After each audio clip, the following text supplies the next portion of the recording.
Hey there. Today we're diving into a pivotal moment in Pacific wartime history that changed everything we thought we knew about aerial supremacy.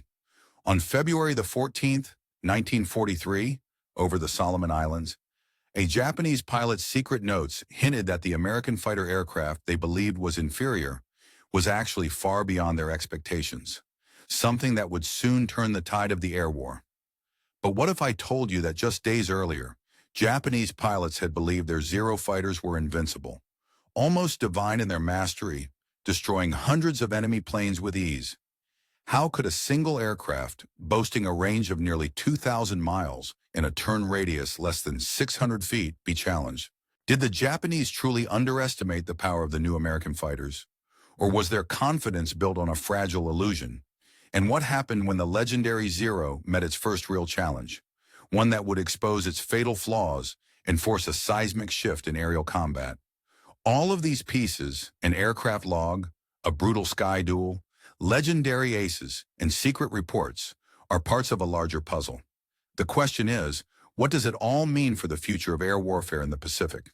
In this video, we will uncover the truth behind the myth of Japanese invincibility, separate fact from fiction, and reveal how the arrival of the Corsair and the changing mathematics of combat shattered an almost religious belief in the Zero's supremacy. The real story begins now. Brace yourself for a journey into the fierce, transforming skies of 1943. February the 14th in the year 1943 marked a day of quiet but profound change in the vast, turbulent theater of the Pacific. Amidst the dense, humid skies over the Solomon Islands, a Japanese naval aviator meticulously recorded notes in his flight log, scribbling words that, if ever uncovered by his superiors back at Rabaul, could have led to severe, even deadly punishment. The contents of his log revealed a startling truth. The newly introduced American fighter aircraft was not inferior, as the Japanese had been led to believe. Instead, this formidable machine exceeded all prior expectations, challenging their assumptions and understanding of aerial combat. This fighter was no ordinary adversary. It was something entirely beyond their typical comprehension. As the smoke from the ongoing combat over Guadalcanal billowed into the sky, Japanese pilots found themselves facing the F4U Corsair for the first time in combat. The Corsair, with its distinctive gull-wing design and impressive firepower, was a revelation, an aircraft that would soon rewrite the rules of engagement in the Pacific theater.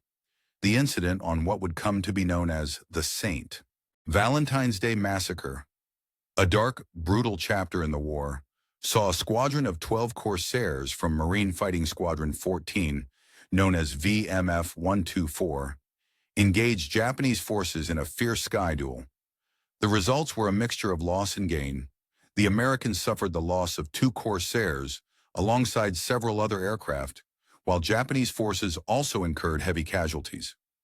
Despite the tactical setbacks faced by the Allies that day, the encounter signified the arrival of a new and transformative aerial weapon, one poised to challenge the long-held Japanese beliefs regarding air superiority, technological invincibility, and the dominance of the Mitsubishi Zero.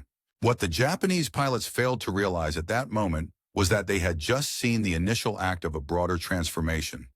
The arrival of the Corsair marked the beginning of a shift that would see Japan's most elite naval aviators, those men who had long held sway over the skies from the dawn of the war at Pearl Harbor all the way to Singapore, reduced over time to desperate one-way missions executed in aircraft that had become hopelessly outdated. The fundamental principles of aerial combat, reliance on pilot skill, warrior spirit, and strategic dominance, were rapidly being reconsidered, rewritten almost overnight. The new metrics of aerial warfare were becoming less about the human element and more about raw horsepower, armor, thickness, and relentless production capacity. The mathematics of aerial combat were changing dramatically, exposing the fatal flaws in Japan's once formidable war strategy. The Zero fighters, at the dawn of the war, had seemed unstoppable, nearly divine in their prowess, fueled by an unshakable confidence that bordered on the romantic. To grasp the extent of this confidence, it is essential to understand the mentality that carried the Japanese Navy through its early successes. For nearly 2 years, the Zero had been the unchallenged ruler of Pacific skies. It was a symbol of Japanese technological and tactical superiority. The statistics themselves seemed to confirm their invincibility. At the attack on Pearl Harbor, 9 Zero fighters had been lost in action. Yet during that raid, they had succeeded in destroying an astonishing 188 American aircraft. Later, as the Japanese advanced through the Philippines in the early months of the war, Zeros claimed to have destroyed 550 Allied aircraft in just the first week, all while losing fewer than 40 of their own fighters. During the Indian Ocean raid, Commander Mitsuo Fuchida meticulously kept records showing that Zero fighters had shot down 45 British aircraft, suffering a mere 4 losses in return.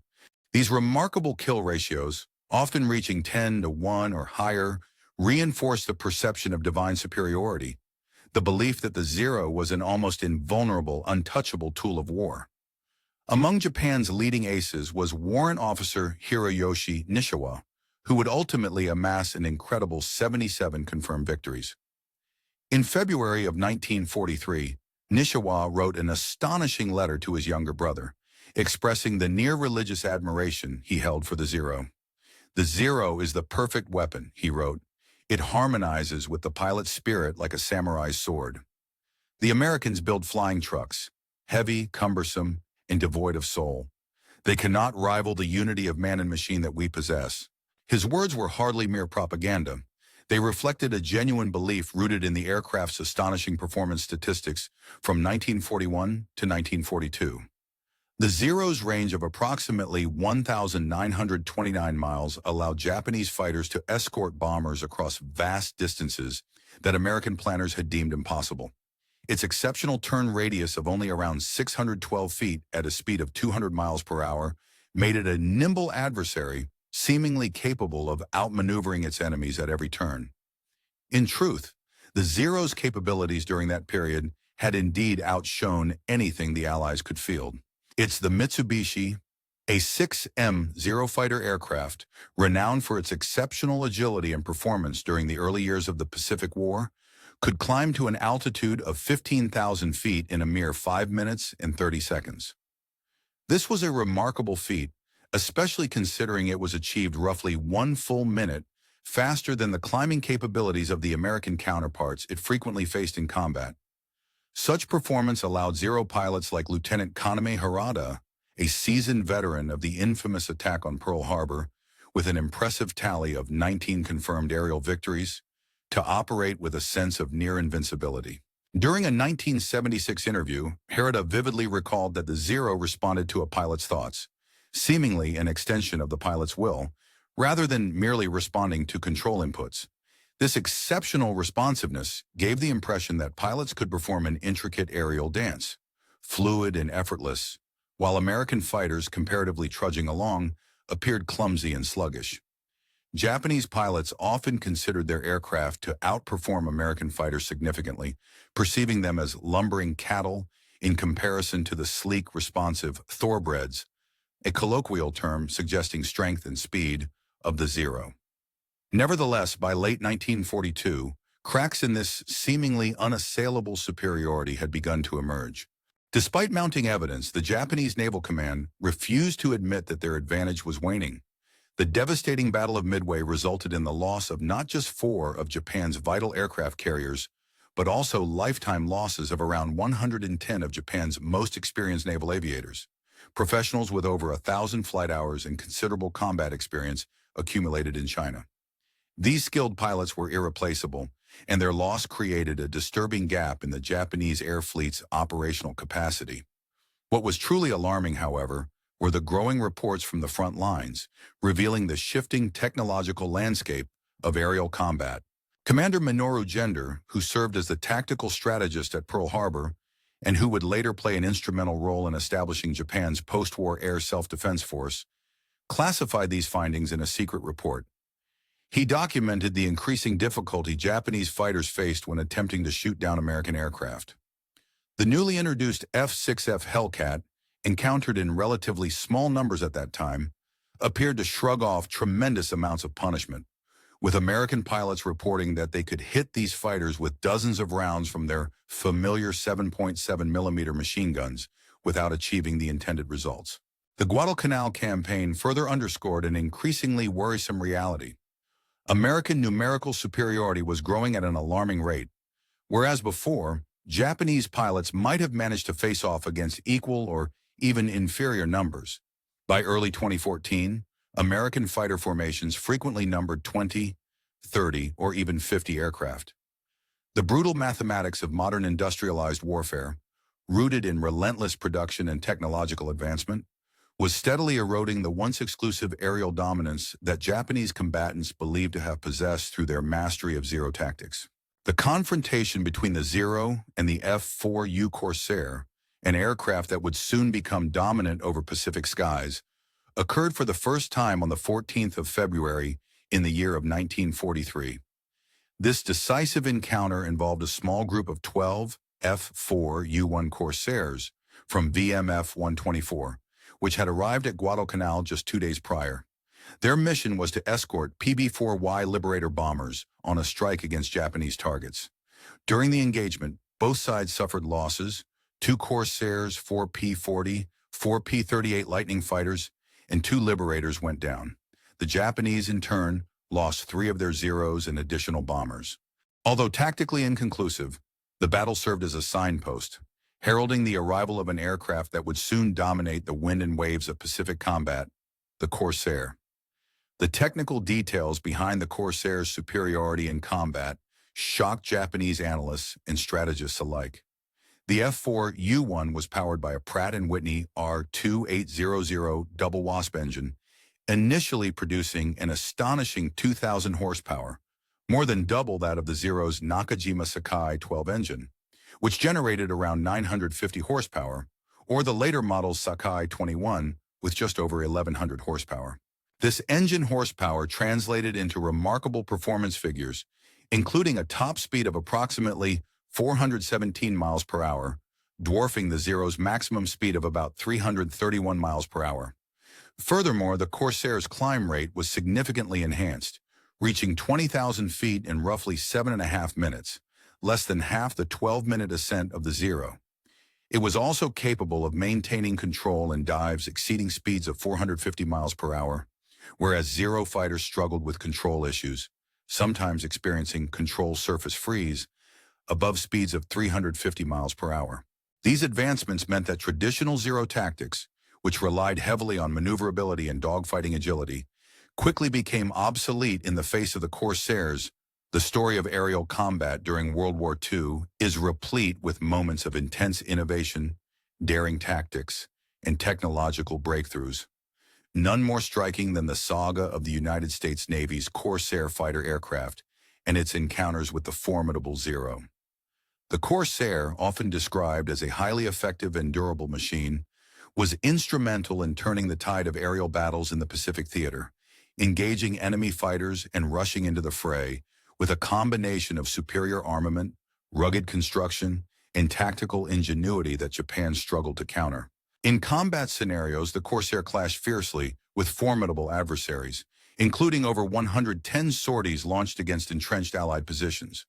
In battles over Guadalcanal, for example, the Corsair faced off against a force of 76 Allied fighters, among which were sleek Marine Corps Corsages, renowned for their agility and combat readiness. The results of these encounters proved to be devastating for the Japanese forces, peerless in many respects, culminating in the loss of 39 Corsair aircraft, while the opposing fighters managed to destroy only a dozen of their adversaries. Such lopsided figures underscored the impressive combat performance of the American aircraft and the tactical edge it provided. Among those who participated in these bombing campaigns was Major Gregory "Pappy" Boyington, a legendary figure later celebrated for commanding the VMF 214, famously known as the Black Sheep Squadron. Boyington would go on to rack up 28 aerial victories during his career, but his early exploits with the Corsair revealed a nascent understanding of air combat tactics. In his autobiography titled Bar Black Sheep, Boyington described the tactics that these aircraft employed as they learned to fight effectively against the Zero and other Japanese fighters, revealing the evolution from initial chaos to strategic mastery. The pursuit of Japanese aircraft likely began with the Zero, a marvel of its time, and soared through the skies with incredible agility and ease. To pilots, the Zero was an inviting aircraft to fly and fight in, particularly when engaged at slow speeds. It allowed for nimble, close-quarters combat in sharp turns and tight maneuvers. However, the American Corsair pilots soon realized the advantage of not staying sluggish or slow in combat. Instead, their strategy involved approaching the enemy from a high altitude at high speed, diving sharply to unleash a burst of fire, and then climbing away swiftly before the Zero's superior agility could be fully exploited. This tactic, which would later be dubbed boom and zoom, enabled American pilots to maximize their aircraft's strengths using gravity and energy to their advantage, rather than relying solely on dogfighting skills. The ingenuity behind these tactics was rooted in extensive development and analysis.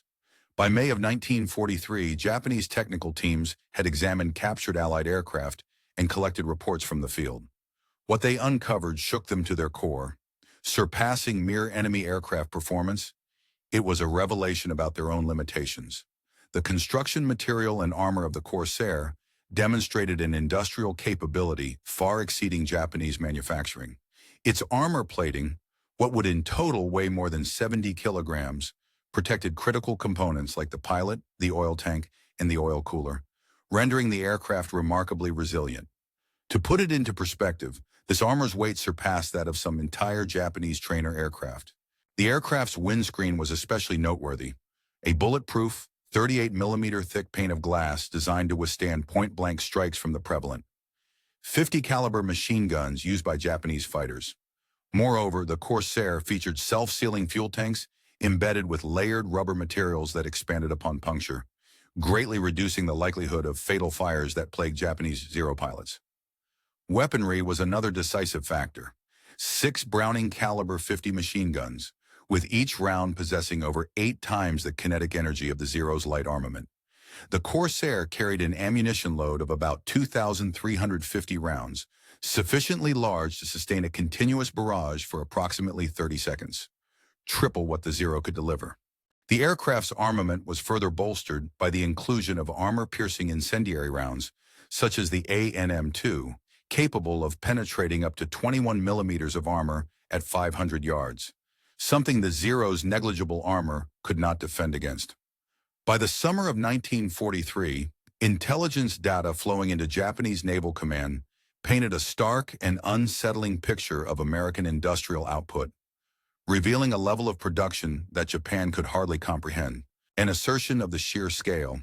By the conclusion of the conflict, American factories would produce approximately 12,571 Corsair aircraft, including multiple variants such as the F4U-1A, which introduced a raised cockpit for improved visibility, the F4U-1C, armed with 4 20mm cannons, the F4U-1D, capable of carrying up to 4,000 pounds of ordnance, and the later F4U-4, which featured a powerful 2,450 horsepower engine, capable of reaching top speeds just under 456 miles per hour.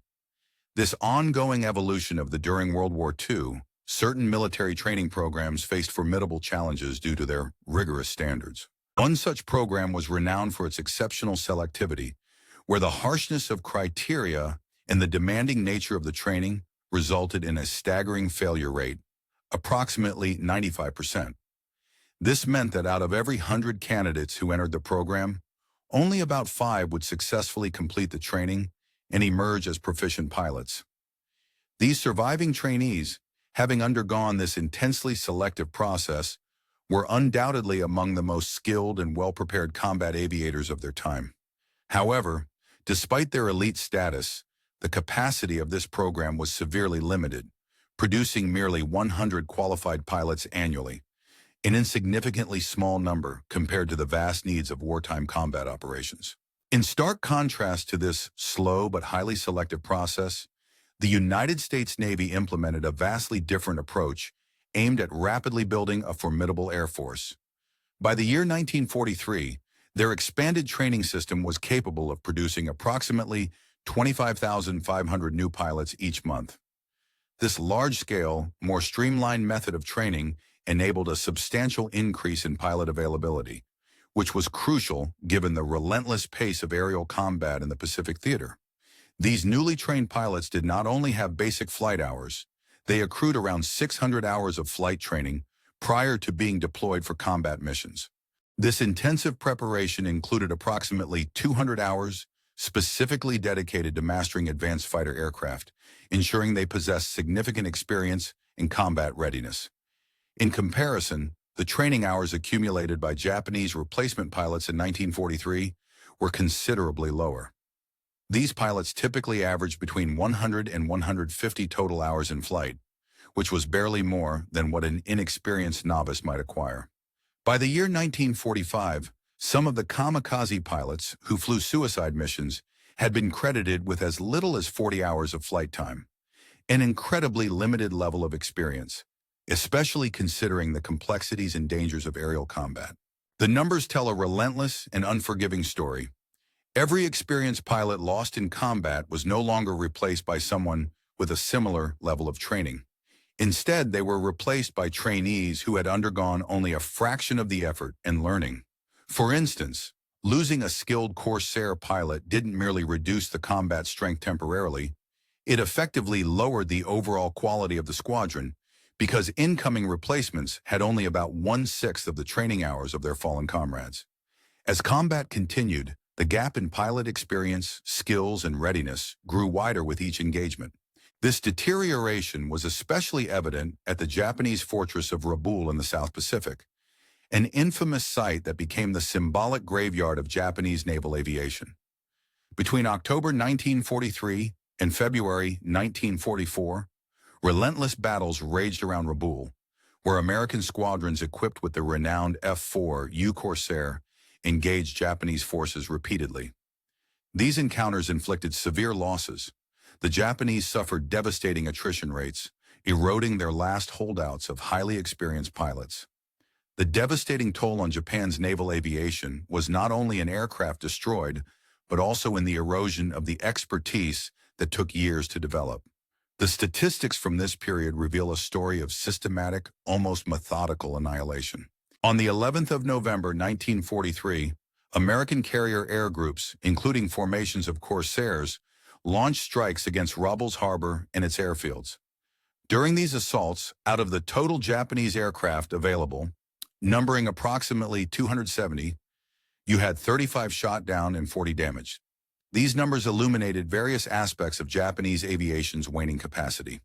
By the 17th of December, 1943, another major air raid was undertaken by the Allies, this time with a fleet composed of 31 Marine Corsairs, 22 Navy Hellcats, and 23 RNZ-AF AFP-40.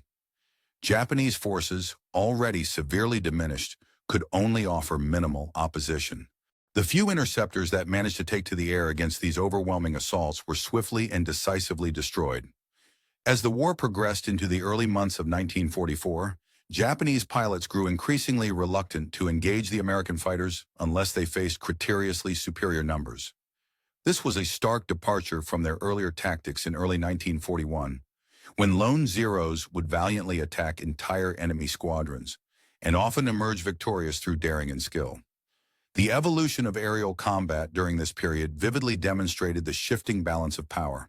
While the F4U Corsair was not a participant in the pivotal Battle of the Philippine Sea on June 19, 1944, the participating carrier operations were predominantly fought by the F-6F Hellcats. The outcome of this battle marked a complete reversal of aerial dominance. The results were catastrophic for Japan, with American forces destroying approximately 445 Japanese aircraft against the loss of only 30 American aircraft, an unmistakable demonstration of American technological and tactical superiority. In stark numbers, the kill ratio had shifted dramatically. In 1941, Japan enjoyed a 10-to-1 advantage, but by the year 1944, the ratio had reversed to almost 15-to-1 in America. During the early stages of the conflict, Japan faced overwhelming disadvantages in both skill and technology. The Japanese military lacked the necessary expertise in aerial combat tactics, and their aircraft fleet was severely inferior when measured against the Allied forces. Encountering this grim reality, they found themselves unable to mount effective resistance or retreat via aerial means. often possessing neither the expertise to sortie effectively nor the aircraft capable of escape when under attack. It was a situation that left them increasingly vulnerable and cornered. The tide began to turn notably in October of 1944 with the introduction of the F4U Corsair. This aircraft was a formidable, some might say revolutionary development in fighter technology. Powered by a high-performance engine producing 2,450 horsepower and capable of swelling to a total of 2,760 horsepower with water injection systems, the Corsair could reach a blistering top speed of approximately 446 miles per hour. The arrival of this aircraft rendered many previous notions about the capability gap entirely obsolete. The new Corsair, in its most advanced configuration, decisively outperformed the Japanese Zero across all flight regimes, be it speed, climb rate, or operational ceiling, making previous aircraft appear antiquated and ineffective. This technical edge had profound psychological implications for Japanese pilots and military leadership. The once elite fighter pilots, who had been distinguished for their agility and skill, now found themselves faced with the stark reality that their aircraft could not compete. The shame and despair associated with this realization contributed directly to a tragic shift in strategic thinking. Instead of conventional defensive or offensive tactics, some in Japan's military hierarchy shifted towards what could only be described as acts of desperation, suicide attacks or kamikaze missions, representing a stark acknowledgement of their deteriorating fortunes. The transition from proud pilots defending their homeland to suicidal emissaries was seen as the ultimate sign of defeat, both morally and tactically. This shift was explicitly explained by Vice Admiral Takejiro Onishi, who was instrumental in organizing Japan's kamikaze units. During a staff meeting in October of 1944, he revealed the brutal calculus underlying their new strategy. If Japan persisted with traditional conventional attacks, they would lose every aircraft, suffering complete destruction of their forces with minimal gains. Conversely, employing special attacks, sacrificial missions where pilots deliberately targeted Allied ships, would still entail the total loss of all aircraft, but could potentially inflict meaningful damage on the enemy's fleet. This policy, rooted in the desperation of a nation facing imminent collapse, marked a tragic turning point in the naval and air warfare of the Pacific Theater. The first organized kamikaze attack took place on October 25, 1944, during the Battle of Leyte Gulf. A squadron of 50 Zero fighters, each carrying a 250-kilogram bomb, descended upon American escort carriers in a calculated act of self-sacrifice. This assault was a stark departure from traditional aerial combat, presenting a new and terrifying paradigm where aircraft and pilot balanced on the edge of annihilation. In response to these kamikaze tactics, American pilots armed with Corsairs from various Marine squadrons found themselves in an unfamiliar role, intercepting and thwarting these suicidal attacks. This scenario countered traditional dogfighting, transforming the aerial battle into a matter of swift interception and destruction before the enemy could reach its target. Among the pilots involved was Lieutenant Yukio Seki, who commanded the first official kamikaze mission before he was killed. In a poignant farewell letter, he expressed his bleak outlook on Japan's future, stating, "Japan's future is bleak if it is forced to kill one of its best pilots. I am not going on this mission for the Emperor or the Empire. I am going because I was ordered to." His words underscored the tragic circumstances faced by many young pilots, caught between duty and despair, many of whom had little understanding of the true scope and implications of the strategy they were being sent to execute. By the year of 1945, the full extent of Japan's technological and strategic collapse became painfully clear through both captured documents and post-war analyses. These revealed a stark disparity in aircraft capabilities when pitted against American equivalents. The F4U Corsair of 1945 had a maximum speed of approximately 446 miles per hour, porting a significant advantage over the 1943 A6M50 model 52-0, which could reach only about 351 miles per hour. The Corsair's service ceiling soared to over 41,500 feet, compared to the Zero's lower limit of around 36,250 feet. Its rate of climb on average was nearly 1,350 feet per minute faster, a critical advantage in dogfights and evasive maneuvers. The Corsair's greater power was evident, producing up to 2,760 horsepower with water injection, dwarfing the approximately 1,130 horsepower of the Zero. Additionally, its empty weight was close to 9,000. Before their final missions in the war, the introduction and dominance of the Corsair fighter aircraft compelled the Japanese military to fundamentally overhaul their tactical doctrines. The extraordinary performance of the American Corsair, with its formidable armament, superior speed, and resilience, rendered many of Japan's previous strategies obsolete. By the year of 1944, in a stark acknowledgement of this new reality, the Japanese military issued strict standing orders that forbade engagement with Corsair fighters unless the Japanese pilots could attain at least a 3-to-1 numerical advantage. Even in such cases, pilots were instructed to make only a single attack pass and to immediately disengage if their initial attack proved ineffective. As the war progressed, by late 1944, the combat instructions handed down to Japanese pilots explicitly recognized their complete inferiority to the Corsair. Detailed combat guidance explicitly advised against attempting to outclimb the Corsair, a move that the bomber-like American fighter could easily counter with its higher climb rate. Japanese pilots were also warned never to attempt to dive away from a Corsair, as their enemy could easily follow and capitalize on such a retreat. Engaging the Corsair head-on was deemed suicidal. The fighter's armor and firepower made such attacks exceptionally perilous. Pilots were warned never to fly straight and level for more than 20 seconds, as doing so would leave them vulnerable to the Corsair's lethal gunnery.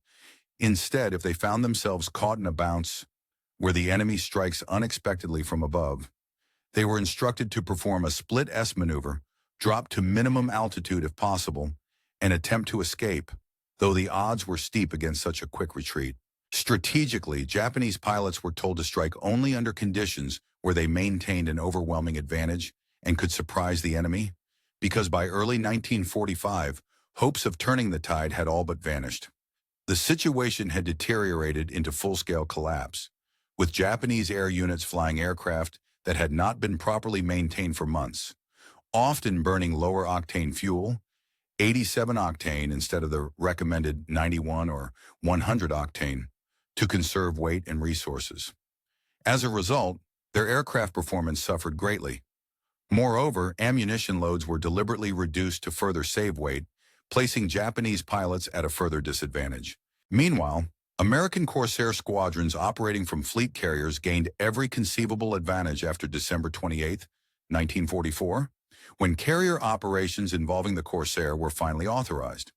These squadrons benefited from the latest technological and logistical support, including radar-guided targeting, efficient rescue services, consistent maintenance routines, and the rotation of pilots for rest and replenishment. The statistical record of combat between the Corsair and the Japanese Zero vividly illustrates the overwhelming dominance of the American fighters. In total, American Corsairs achieved approximately 2,140 aerial victories, while their losses amounted to just 189 aircraft. This resulted in an astonishing kill ratio of over 11-to-1 in favor of the Americans. When examining specifically the engagements between Corsairs and Zeros, the success rate becomes even more apparent. There were a total of approximately 1,562 confirmed Zero kills, while the Corsairs lost only about 124 aircraft to Zeros, yielding a kill ratio of roughly 12.6-to-1. The disparity extends beyond mere aircraft losses. The survival rate of American pilots shot down, but surviving was around 64%, demonstrating the effectiveness of American rescue and recovery operations, as well as the resilience and training of the pilots. In stark contrast, the survival rate of Japanese pilots shot down and surviving was a mere 8%, underlining the peril they faced once their aircraft were lost. The Corsair embodied entirely a philosophy rooted in American industrial and military strength. It was a manifestation of solving problems through overwhelming material superiority, with massive investment in advanced technology, manufacturing capacity, and logistical support. Conversely, the Zero fighter represented a different philosophical approach. Designed by Jiro Horikoshi, the Zero was crafted during Japan's resource-scarce period, emphasizing minimum material use and balancing lightweight with agility, epitomizing the Japanese strategy of achieving maximum effectiveness with minimal resources. Horikoshi reflected after the war that he created the Zero for a country that lacked the vast industrial capacity to produce more heavily armed fighters, describing his design as an elegant solution born out of necessity and austerity.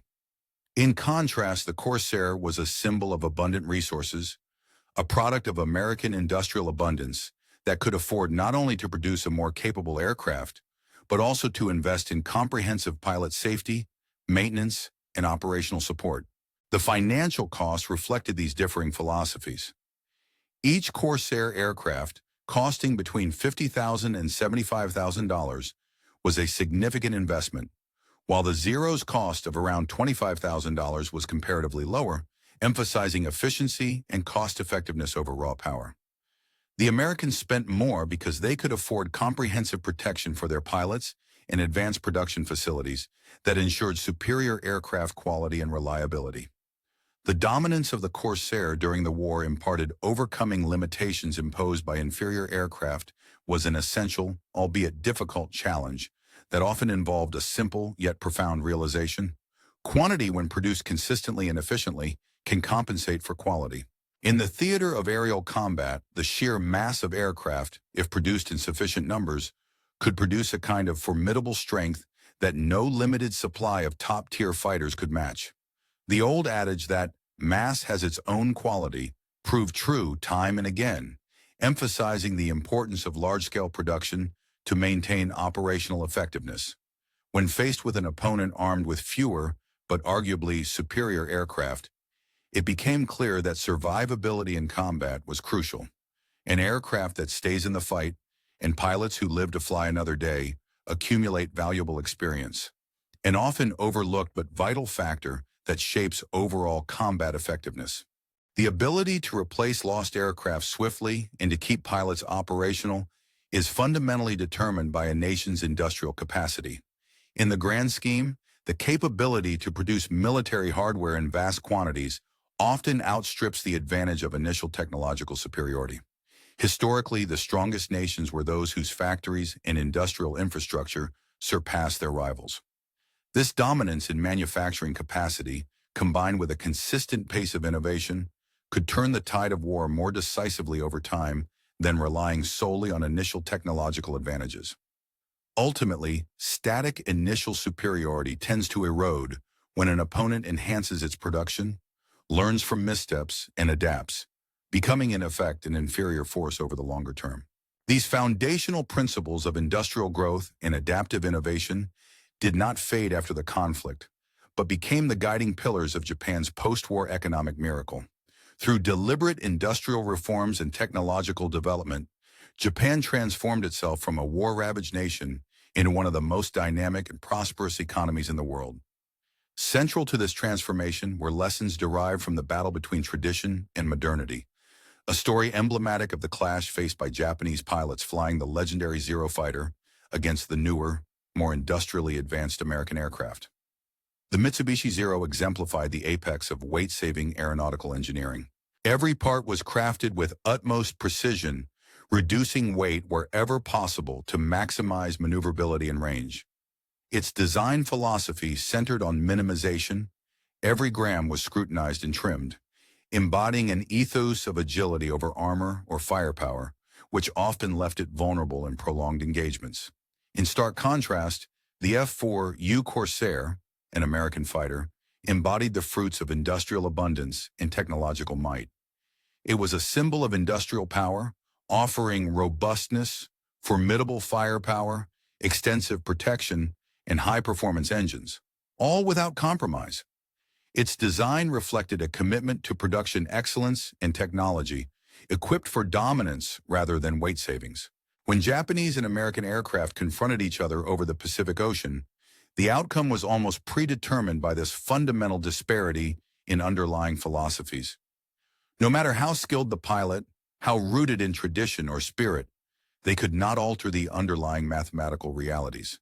That the Corsair boasted twice the horsepower, 6 times the firepower and armor of some earlier aircraft, while the Zero, designed to be lightweight and agile, offered little in terms of protection.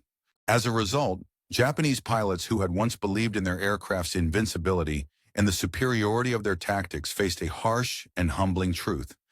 They were flying aircraft that had become obsolete in the face of evolving technology, and their tactics focused on agility no longer sufficed against the industrially superior enemy. The Corsair did more than just shoot down Zeros. It shattered an entire worldview rooted in tradition, technological pride, and spiritual conviction, demonstrating that raw industrial capacity and technological innovation ultimately carried the day. This realization came at a high cost and with profound psychological impact, marking one of the most complete reversals in military history. It proved conclusively that industrial strength could triumph over warrior spirit, that innovation and engineering outpaced adherence to age-old tactics or mere spiritual resolve. The lesson was clear. Prioritizing pilot protection through technological advancement was more vital than sacrificing weight savings for speed or maneuverability. The enduring significance of these lessons extended far beyond the war. They played a central role in Japan's remarkable shift from a militaristic empire to a thriving democracy and industrial powerhouse in the post-war years. The aircraft dubbed Whistling Death by Japanese pilots unexpectedly became a symbol of Japan's rebirth. Demonstrating the supremacy of industrial democracy over traditional militarism, the Corsair helped steer Japan onto a new path, one that fostered peaceful development, economic growth, and long-term global partnerships. The Japanese pilots who survived encounters with the Corsair carried forward invaluable lessons forged in the crucible of combat. They understood that in the modern world, national strength inevitably depends on technological innovation and efficient mass production. Whether in times of war or peace, the nations that lead are those that master the art of producing advanced technology at scale and leveraging it effectively. An understanding that shaped Japan's rise as one of America's closest allies and an internationally recognized leader in industry. In essence, the story of the Corsair, the Zero, and their pilots.